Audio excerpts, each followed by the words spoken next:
हरियाणा की हर अपडेट के लिए बेल आइकन दबाएं और सब्सक्राइब करें STV हरियाणा न्यूज। खबरों में आगे बढ़ते हैं। उप मुख्यमंत्री दुष्यंत चौटाला ने कहा है कि सरकार किसानों के साथ है। कैथल में पत्रकारों से बातचीत के दौरान उन्होंने कहा कि प्रदेश में 2 नहीं बल्कि 6 फसलों पर MSP दी जाएगी। इसके साथ ही जौ की फसल पर 1600 रुपए की MSP भारत के इतिहास में पहली बार होगा। डिप्टी सीएम ने किसानों से अपील की है कि वो मेरी फसल मेरा ब्यौरा का पोर्टल अपनी फसल को रजिस्टर्ड करवाएं। डिप्टी सीएम ने एक बार फिर कहा कि पहले किसानों को भुगतान में 1 हफ्ता लगता था, लेकिन अब 48 घंटे के भीतर किसानों को उनका पैसा दे दिया जाएगा। किसान आंदोलन को लेकर दुष्यंत चौटाला ने कहा कि धरने पर बैठे लोग भी देश के ही किसान हैं, जिनके दर्द को सरकार महसूस करती है, लेकिन आंदोलन के नाम पर रास्ते बंद करना किसी भी समस्या का समाधान नहीं। उन्होंने कहा कि सरकार किसानों के लिए कितनी गंभीर है, ये आने वाले दिनों में सबको पता चल जाएगा, जब किसानों की आर्थिक अवस्था में सुधार होगा। साथ ही अशोक तंवर की नई पार्टी बनाने पर डिप्टी सीएम ने उन्हें बधाई देते हुए कहा कि उनका ये मोर्चा किसान किन किन एजेंडों के साथ काम करेगा ये तो भविष्य में पता चलेगा, लेकिन मैं उनके जीवन के इस नए कदम पर अपनी और अपनी पार्टी की तरफ से बधाई देता हूं। इसके साथ ही अभय चौटाला के इस्तीफा देने वाले सवाल पर दुष्यंत चौटाला ने कहा कि क्या आप अभय चौटाला को सीरियस पॉलिटिशियन मानते हैं?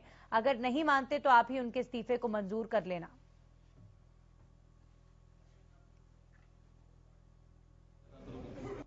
गेहूं सरसों तकी में हरियाणा के किसानों के 6 अलग अलग क्रॉप्स इस बार MSP पे हम प्रोक्योर करेंगे, जिसमें हिंदुस्तान के इतिहास में पहली बार जौ की फसल को भी 1600 रुपए से ऊपर MSP जो है उसके ऊपर हरियाणा सरकार परचेज करेगी। अपने आप में एक ऐतिहासिक कदम है। इसके लिए आप सब तैयारी भी कर ले। सारे किसानों को भी आग्रह करूंगा कि मेरी फसल मेरा ब्यौरा का पोर्टल खुला है, अपने आप को रजिस्टर भी कराए। आज ये निर्णय और लिया है कि पहले जैसे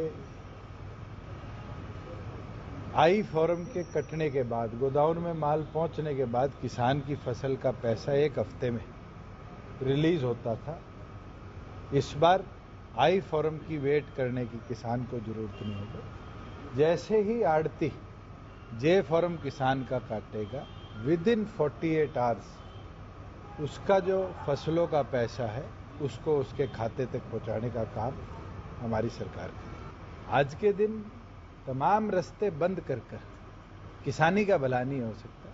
हमारा प्रयास भी रहा है और आगे प्रोक्योरमेंट सीजन में आप देखेंगे कि किसानों की कितनी चिंता हमारी सरकार को है और किसानों के प्रति कितनी गंभीर उनकी अर्थव्यवस्था आर्थिक हालात को सुधारने के लिए हमारी सरकार ने कदम उठाए। मैं तो उनको शुभकामनाएं देता हूं कि उनने एक मोर्चा बनाया है।